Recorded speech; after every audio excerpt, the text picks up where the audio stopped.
نحمدہ ونصلی علی رسولہ الکریم اما بعد۔ صحیح البخاری کتاب الجنائز باب نمبر 62 حدیث نمبر 1331 باب الصلاۃ علی النفساء اذا ماتت فی نفاسہا۔ باب ہے کہ حالت نفاس میں فوت ہونے والی عورت پر نماز جنازہ ادا کرنا۔ نفسا نفاس سے مراد بچے کی ولادت کے بعد جب تک بلیڈنگ خون آتا ہے وہ ایام نفاس کے ہیں۔ حیض اور نفاس کے احکام ایک ہی ہیں، تو چونکہ حیض کے ایام میں خون جو ہے وہ رحم سے باہر آ جاتا ہے، لیکن حمل ٹھہرنے کے بعد وہی خون جب رک جاتا ہے اور بچے کی خوراک اور غذا بنتا ہے، تو اس لیے نفس کے پیدا ہونے کے بعد جو خون آئے اس کو نفاس کہتے ہیں۔ نفس جان کے پیدا ہونے کے بعد ایک شبہ تھا کہ نفاس کی حالت میں عورت نماز ادا نہیں کرتی، جیسے حیض کی حالت میں نماز نہیں، اس طرح نفاس کے ایام کے اندر بھی نماز روزہ نہیں ہے۔ تو خود تو نفاس والی عورت نے ان ایام کے اندر نماز ادا نہیں کرنی ہوتی، تو کیا اگر وہ فوت ہو جائے تو اس پر نماز پڑھی جائے گی، اس کا جنازہ پڑھا جائے گا؟ امام بخاری رحمہ اللہ یہ واضح کرنا چاہتے ہیں کہ نفاس کی حالت میں، حیض کی حالت میں فوت ہونے والی عورت کا جنازہ پڑھا جائے گا، کیونکہ مرنے کے بعد نفاس کا حکم ختم ہو چکا ہے۔ یہ احکام تو زندگی میں تھے، فوت ہوتے ہی وہ احکام جو ہے حیض کے نفاس کو ختم ہو گئے۔ اب اس پر جس طرح دیگر فوت شدگان ہیں اسی طرح اس پر احکام جاری ہوں گے۔ اسی طرح ایک اور بھی وہم آتا تھا کہ بچے کی ولادت کی حالت میں، نفاس کی حالت میں عورت فوت ہو جائے تو اس کو حدیث کے اندر شہیدہ کہا گیا ہے، وہ شہادت کے درجہ میں ہے، تو شہید کا جنازہ نہیں ہوتا۔ تو اب کیا نفاس کی حالت میں فوت ہونے والے کا جنازہ ادا کیا جائے گا؟ تو امام بخاری رحمہ اللہ اس کی بھی وضاحت فرمانا چاہتے ہیں کہ معرکے کا شہید اور ہوتا ہے، دیگر کچھ اور کو بھی شہادت کی موت کہا گیا ہے۔ ہاں، جو جنگ کے اندر شہید ہو تو اس کے کفن کی ضرورت، اس کے جنازے کی ضرورت نہیں ہے، پڑھ لیا جائے تو ٹھیک ہے، اگر نہ بھی پڑھا جائے تو اسی طرح دفن کیا جا سکتا ہے۔ لیکن جو دیگر شہداء ہیں، ڈوب کر فوت ہونے والا، پیٹ کی بیماری سے فوت ہونے والا، جل کر فوت ہونے والا، اس طرح نفاس کی حالت میں عورت فوت ہونے والی، تو یہ جو شہداء ہیں ان کا جنازہ ادا کیا جائے گا۔ ان کے احکام غسل والے، کفن والے، دفن والے، دیگر میتوں والے ہوں گے۔ حدیث نمبر 1331 قال حدثنا مسدد قال حدثنا یزید بن زرع قال حدثنا حسین سے مراد حسین بن ذکوان المعلم ہے۔ حدثنا عبداللہ بن بریدہ عن سمرۃ رضی اللہ عنہ قال صلیت وراء النبی صلی اللہ علیہ وسلم علی امرأۃ ماتت فی نفاسہا فقام علیہا وسطہا۔ سمرہ رضی اللہ تعالیٰ عنہ فرماتے ہیں، میں نے نبی صلی اللہ علیہ وسلم کے پیچھے ایک عورت پر جنازہ پڑھا، نفاس والی، جو نفاس والی عورت تھی، یعنی نفاس کی حالت میں فوت ہو گئی تھی۔ فقام علیہ وسطہا، آپ اس کے وسط میں، درمیان میں کھڑے ہوئے، تو ثابت ہوا اس کا جنازہ بھی ہوگا، اور جنازہ ادا کرنے کے لیے کھڑے ہونے کا محل بھی بتلایا، اس کے درمیان میں کھڑا ہونا چاہیے۔ باب نمبر 63 باب این یقوم من المرأۃ والرجل۔ باب ہے کہ عورت کا جنازہ ہو یا مرد کا جنازہ ہو تو امام کو کہاں کھڑا ہونا چاہیے۔ پیچھے والی روایت میں عورت کا تو تذکرہ آ چکا، تو یہاں امام بخاری الگ باب قائم کر کے یہ مرد اور عورت کے جنازے میں کھڑے ہونے کی تعیین بتلانا چاہتے ہیں۔ حدیث نمبر 1332 قال حدثنا عمران بن میسر قال حدثنا عبد الوارث قال حدثنا حسین عن ابن بریدہ حدثنا سمرۃ بن جندب رضی اللہ عنہ قال صلیت وراء النبی صلی اللہ علیہ وسلم علی امرأۃ ماتت فی نفاسها فقام علیہا وسطها۔ سمرہ بن جندب رضی اللہ تعالیٰ عنہ اس سے روایت فرماتے ہیں میں نے نبی مکرم صلی اللہ علیہ وسلم کے پیچھے ایک عورت پر جنازہ پڑھا جو نفاس کی حالت میں وفات پا گئی۔ فقام علیہ وسطها، آپ اس کے وسط میں درمیان میں کھڑے ہوئے۔ اس روایت میں صرف عورت کا تذکرہ کیا ہے، جبکہ باب کے اندر امام بخاری نے مرد اور عورت دونوں کے بارے میں بات بیان کی ہے۔ مرد کے جنازہ میں کھڑے ہونے کی روایت ابو داؤد کے اندر روایت آتی ہے، ابو داؤد کی حدیث میں 3194،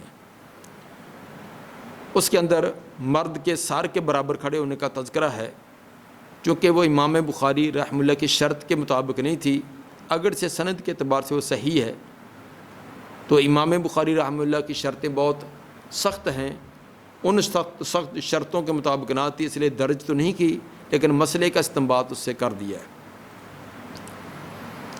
شیخ البانی رحمہ اللہ نے بھی اپنی کتاب احکام الجنائز صفحہ نمبر 138 پر انہوں فرماتے ہیں کہ مرد کے سر کے برابر اور عورت کے درمیان میں کھڑا ہونا چاہیے، چنانچہ مرد اور عورت کے سینے کے برابر کھڑا ہونا یہ نص کے خلاف ہے کہ دونوں کے سینے کے برابر کھڑا ہونا، اور امام بخاری رحمہ اللہ اس روایت کی طرف ضعف کی طرف بھی اشارہ کر دیا۔ ابو داؤد کی اور جامع ترمذی کی حدیث ہے جس کے اندر یہ تذکرہ ہے کہ انہ صلی علی رجل فقام عند رأسہ، آپ نے ایک آدمی کا جنازہ پڑھا جس کے سر کے برابر کھڑے ہوئے، وصلی علی امرأۃ فقام علی عجیزتہا، عورت کے کھڑے ہوئے تو اس کے عجیز یعنی سورین کے برابر، تو سورین کے بجائے وسط کا لفظ ہے، وسط میں کھڑے ہوئے، تو بعض نے عجیز کا یہی معنی کیا کہ عجیز کے قریب یعنی وہی وسط بن جائے گا پیٹ اور عجیز کے درمیان میں۔ تو بہرحال مسئلہ یہی ہے کہ مرد اور عورت کے جنازے میں فرق کیا جائے تاکہ جن کو پتہ نہیں ہے کہ یہ میت کون ہے تو اس کو امام کے کھڑا ہونے سے پتہ چل جائے کہ یہ مرد کا جنازہ ہے یا عورت کا ہے۔ باب نمبر 64، باب تکبیر علی الجنازۃ اربعا، باب ہے کہ نماز جنازہ پر 4 تکبیریں کہنا، 4 تکبیریں کہنے کا تذکرہ۔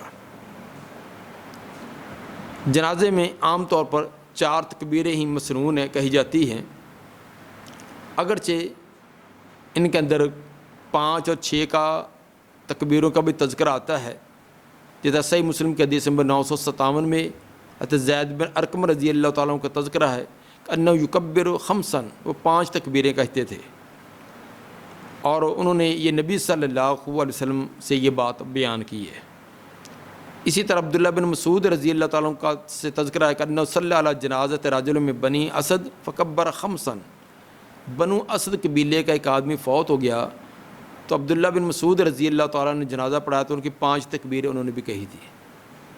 اور علی رضی اللہ تعالیٰ عنہ کے اس سلسلے میں تو بڑی ایک تفصیلی روایت ہے کہ انہ یکبر علی اہل بدر ستا، حضرت علی رضی اللہ تعالیٰ عنہ اگر کوئی بدری صحابی فوت ہوتا تو پھر تو 6 تکبیریں کہتے، ولا صحابت خمسن، بدری کے علاوہ دیگر کوئی صحابی ہوتا تو پھر 5 کہتے، وعلی سائر الناس، اور دیگر عام لوگ ہوتے صحابہ کے علاوہ اربعا، پھر 4 تکبیریں کہتے۔ تو یہ حضرت علی رضی اللہ تعالیٰ عنہ کا یہ امام ابن منذر جلد 5 صفحہ 429 پر انہوں نے یہ بیان کیا، سند صحیح ہے۔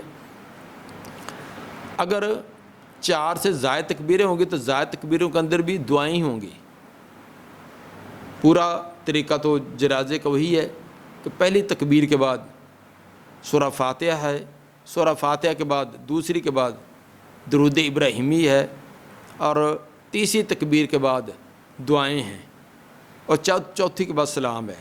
لیکن اگر تکبیریں زیادہ کہیں ہیں 5 یا 6 تو ان کے اندر بھی دعائیں ہوں گی۔ اس کے اندر پھر یہ فرق کیا جا سکتا ہے کہ ایک عام دعائیں ہوتی ہیں، ایک خاص، مثلا اللہ مغفر لحینا و میتنا و شاہدنا و غائبنا و صغیرنا و کبیرنا، یہ عام دعا ہے۔ جس کے اندر چھوٹے بھی، بڑے بھی، مرد بھی، عورت بھی، حاضرین بھی، غائبین سب شامل ہیں۔ ایک خاص میت کے لیے دعا، اللہ مغفر لہ وارحمہ وعافہ واعف عنہ، یہ خاص اسی کے لیے دعائیں۔ تو اس میں یہ بھی فرق کیا جا سکتا ہے اگر 4 سے زائد تکبیریں ہوں کہ ایک تکبیر کے بعد عمومی دعائیں، ایک دعا کے بعد میت کے لیے خصوصی دعائیں، یا ویسے بھی مطلق دعائیں بھی ایک تکبیر کے بعد اور دعائیں پڑھی، دوسری کے بعد کچھ اور دعائیں پڑھ لی جائیں۔ بہرحال 4 تکبیریں عام جو مسنون طریقہ تو 4 تھا، تو اگر کسی کے اوپر 5 یا 6 جو ثابت ہے صحیح سند سے اس طرح بھی کہہ لی جائیں تو اس کا جواز ہے۔ لیکن جب لوگوں کو یہ پہلے مسئلہ بتلا دیا گیا ہو، فتنہ پیدا نہ کیا ہو، عوام کو پتہ نہ ہو، تو بعد کے اندر تمام حیران ہو جائیں اور سمجھے کہ شاید جنازہ ہی نہیں ہوا۔ پہلے گاہے بگاہے اگر آپ نے اپنے مقتدیوں کو 2-4 دروس کے اندر یہ بات بتلائی ہوئی ہے کہ عام طور پر تکبیریں 4 ہی ہوتی ہیں، لیکن اگر کوئی 5 بھی کہہ لے تو اس کا جواز ہے۔ جب کئی بار دروس میں بتلا دیا، اب کبھی عمل بھی کر لیا تو اس میں کوئی زیادہ پریشانی والی بات نہیں۔ لیکن اگر عوام کو پتہ ہی نہ ہو، جنہوں نے پوری زندگی 4 تکبیروں والی بات سنی ہے، اسی پر عمل ہے، تب ایک وہاں اس پر عمل کرتے ہوئے وہاں ایک فتنہ پیدا ہو جائے، لوگوں کا ہنگامہ پیدا ہو جائے، میت کو دفن کرنے کے بجائے لوگ آپس کے اندر طرح طرح کے فتوی بازی میں مشغول ہو جائیں، تو اس طرح باتوں سے بچنا چاہیے۔ وقال حمید صلی بنا انس رضی اللہ عنہ، حضرت حمید فرماتے ہیں کہ ہمیں حضرت انس رضی اللہ تعالیٰ عنہ نے نماز پڑھائی، فکبر ثلاثا، تو انہوں نے 3 تکبیریں کہی، ثم سلم، پھر سلام پھیر دیا، 3 تکبیروں کے بعد سلام پھیر دیا۔ فقیل لہو، ان کو بتلایا گیا جی آپ نے تکبیریں 3 کہی ہیں۔ جب ان کو پتہ چلا کہ تکبیر ایک رہ گئی ہے، فاستقبل القبلہ، وہ قبلے کی طرف متوجہ ہوئے، ثم کبر الرابعہ، پھر 4تھی تکبیر بھی کہی، ثم سلم، پھر سلام پھیر دیا۔ اس سے ایک تو 4 تکبیروں کا اس بات ہوا، دوسرا یہ بھی ثابت ہوا اگر کمی رہ جائے، بھول جائے، تو اس کو دوبارہ سلام پھیرنے کے بعد بھی اس کمی کو پورا کیا جا سکتا ہے۔ یہ روایت جو امام حمید بیان کرتے ہیں انس رضی اللہ تعالیٰ عنہ سے، یہ متصل سند کے ساتھ، یہ حافظ ابن حجر رحمہ اللہ فرماتے نہیں مل سکی۔ البتہ ایک اور روایت ہے جو مصنف عبد الرزاق حدیث نمبر 6417 میں، جو حضرت قتادہ انس سے بیان کرتے ہیں، یعنی حمید کے بجائے حضرت قتادہ جو انس سے بیان کرتے ہیں، اس میں یہ الفاظ ہیں اور وہ متصل سند کے ساتھ ہے کہ انہ کبر علی جنازہ 3 ثلاثاً، حضرت انس رضی اللہ تعالیٰ نے ایک جنازے میں 3 تکبیریں کہہ دیں، ثم انصرف ناسین، پھر انہوں نے سلام پھیر دیا، بھول کر یہ ہوا تھا۔ فقالوا یا ابا حمزہ انک کبرت ثلاثاً، لوگوں نے کہا اے ابو حمزہ آپ نے تو 3 تکبیریں کہی ہیں۔ قال فصفوا، انہوں نے کہا کہ صفیں بناؤ، فصفوا فکبر الرابعہ، انہوں نے صفیں بنائیں تو پھر انہوں نے 4تھی تکبیر بھی کہہ دی۔ یہ متصل سند کے ساتھ مصنف عبد الرزاق حدیث نمبر 6417 میں۔ حدیث نمبر 1333، قال حدثنا عبداللہ ابن یوسف قال اخبرنا مالک عن ابن شہاب عن سعید بن المسیب عن ابی ہریرہ رضی اللہ عنہ ان رسول اللہ صلی اللہ علیہ وسلم نعى النجاشی فی اليوم الذي مات فيه وخرج بهم الى المصلى فصف بهم وكبر عليه 4 تکبیرات۔ سیدنا ابو ہریرہ رضی اللہ تعالیٰ فرماتے ہیں ان رسول اللہ صلی اللہ علیہ وسلم نعى النجاشی فی اليوم الذي مات فيه، آپ نے نجاشی بادشاہ کی وفات کی اطلاع دی جس دن وہ وفات پا گئے تھے۔ حبشہ کے بادشاہ نجاشی جس دن فوت ہوئے، جن کا نام اصحمہ تھا، تو آپ نے اپنے صحابہ کو اطلاع دی۔ وخرج بهم الى المصلی، پھر آپ ان کو لے کر مصلی جنازگاہ کی طرف گئے۔ مصلی عیدگاہ بھی کہتے ہیں کیونکہ عید کی نماز بھی وہاں ہوتی تھی، جنازہ بھی۔ فصف بهم وکبر علیہ 4 تکبیرات، آپ نے صحابہ کی صف بندی کی اور پھر 4 تکبیریں پڑھ کے جنازہ پڑھایا۔ اس سے بھی ثابت ہوا کہ نماز جنازہ کا 4 تکبیروں کا اس بات ہے۔ حدیث نمبر 1334، قال حدثنا محمد بن سنان قال حدثنا سلیم بن حیان حدثنا سعید بن مینا عن جابر رضی اللہ عنہ ان النبی صلی اللہ علیہ وسلم صلی علی اصحمۃ النجاشی فکبر اربعا. حضرت جابر رضی اللہ تعالیٰ عنہ بھی یہ روایت بیان کرتے ہیں کہ نبی صلی اللہ علیہ وسلم نے حبشہ کے نجاشی اصحمہ کا جنازہ پڑھا. فکبر اربعا تو 4 تکبیریں کہی تھیں. وقال یزید بن ہارون و عبد الصمد عن سلیم اصحمہ. جو یزید بن ہارون اور عبد الصمد نے یہ روایت بیان کی ہے انہوں نے صرف اصحمہ کہا ہے, آگے نجاشی کا لفظ نہیں بولا. بہرحال ثابت یہ ہوا کہ نماز جنازہ کے اندر اکثر اور زیادہ تر 4 تکبیریں نبی کے زمانہ میں صحابہ کے زمانہ میں تھی, لیکن جو بعض اوقات کبھی کبھی اس سے زائد تکبیریں کا جو اس بات ہے تو جو بھی صحیح سند سے ثابت ہیں وہ 5 یا 6 ان کا بھی جواز ہے.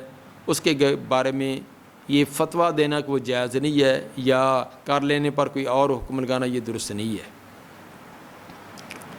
باب نمبر 65 باب قراءۃ فاتحۃ الکتاب علی الجنازہ. باب ہے نماز جنازہ میں سورہ فاتحہ کی قراءت کرنا, سورہ فاتحہ پڑھنا.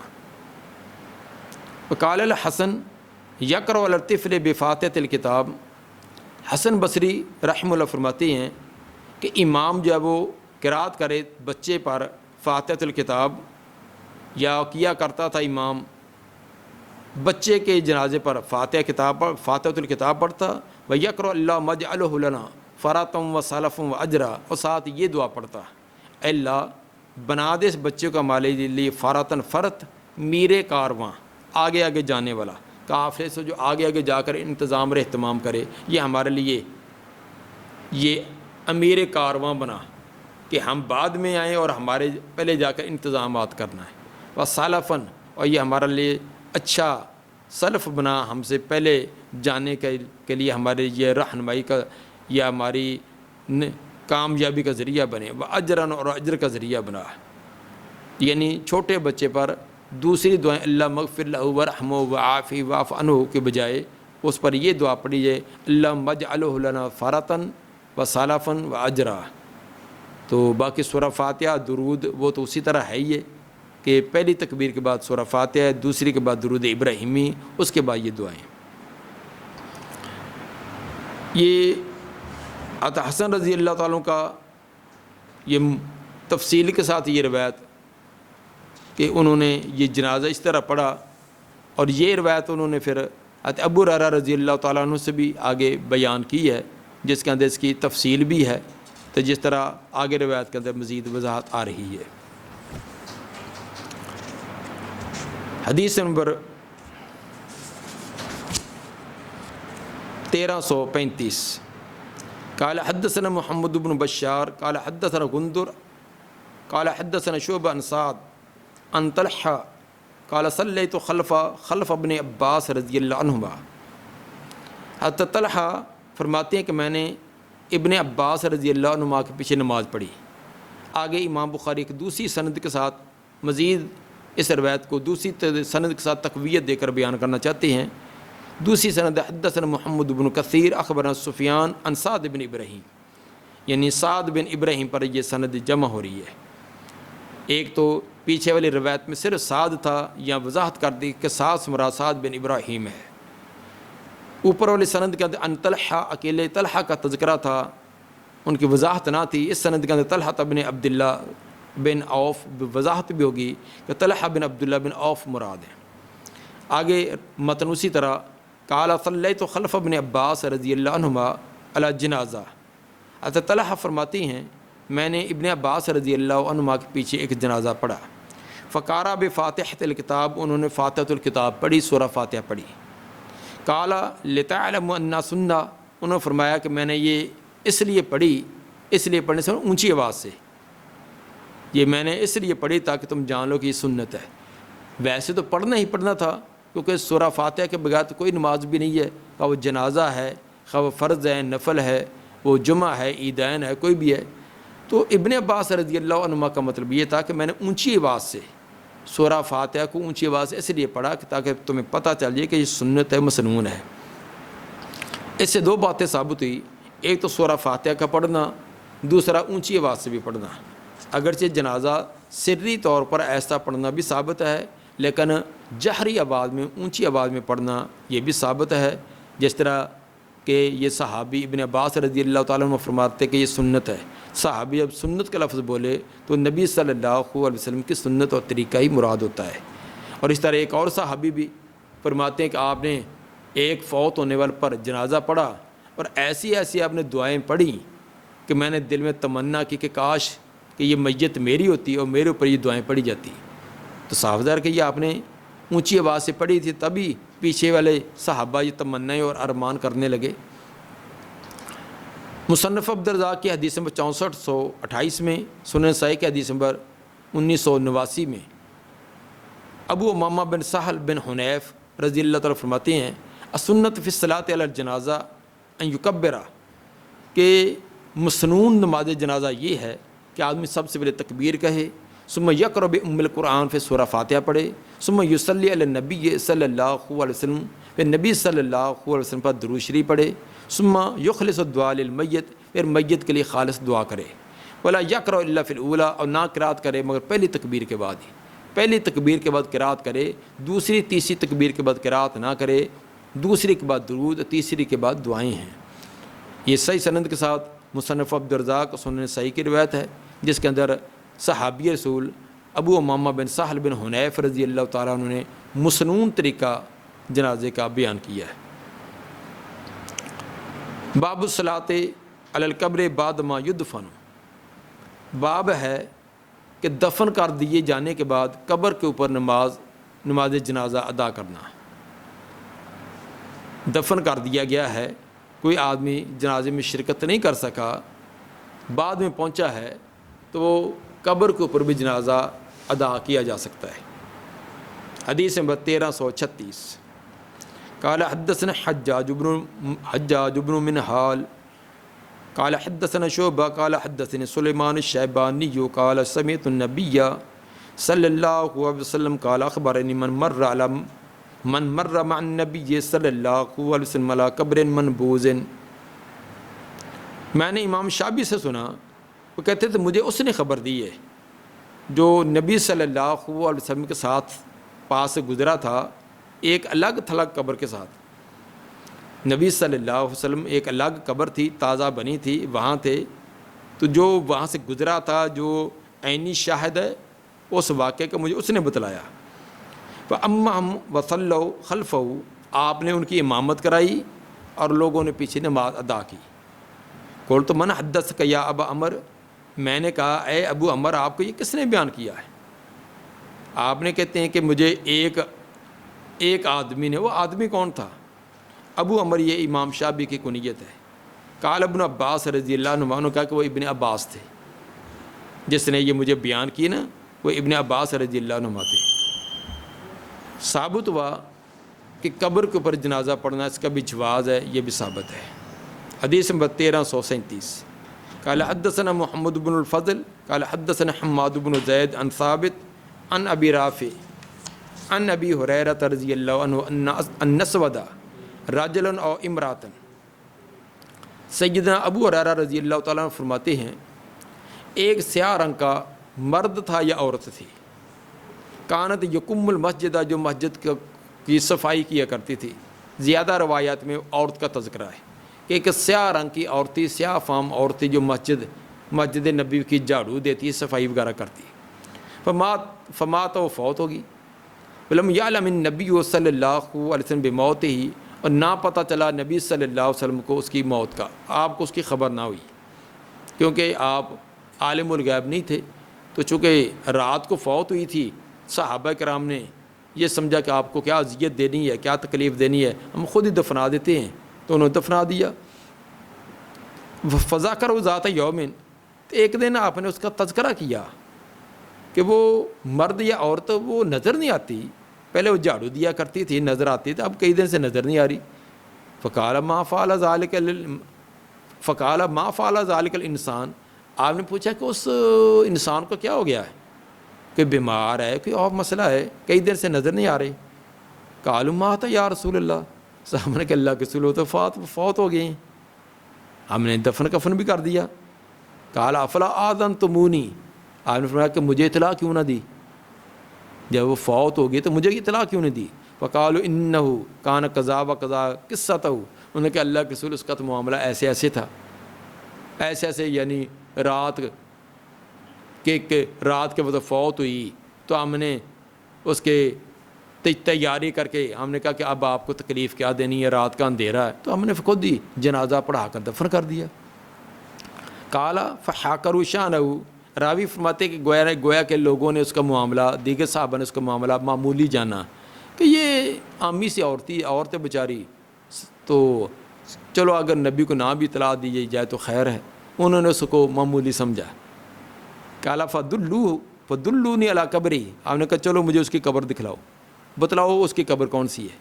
فاتا قبر ہو، آپ اس کی قبر پر آئے، فصلی علیہ، تو اس پر آپ نے جنازہ ادا کیا. اس سے ایک تو یہ ثابت ہوا کہ قبر کے اوپر جنازہ ادا کرنا ثابت ہے، درست ہے.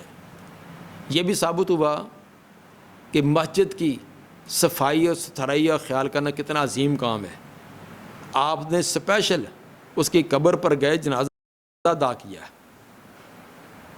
بلکہ صحیح ابن حبان کے حدیث نمبر 3086 میں یہ الفاظ بھی ہے کہ ان ھذا القبور مملوءۃ ظلم علی اہلھا، یہ قبریں اپنے اہل پر اندھیرے والی ہوتی ہیں. ان اللہ ینورھا علیہم بالصلاۃ، میرے نماز پڑھنے سے اللہ روشن کر دیتا ہے. تو اس لیے مجھے اطلاع دیا کرو تو میں بھی اس کا جنازہ خود ادا کروں تاکہ ان کے لیے خیر و برکت ہو جائے. دعا ہے کہ اللہ تعالیٰ نبی صلی اللہ علیہ وسلم کے فرامین پر عمل کرنے کی توفیق عطا فرمائے. سبحان ربک رب العزت عما یصفون، والسلام علی المرسلین، والحمد للہ رب العالمین.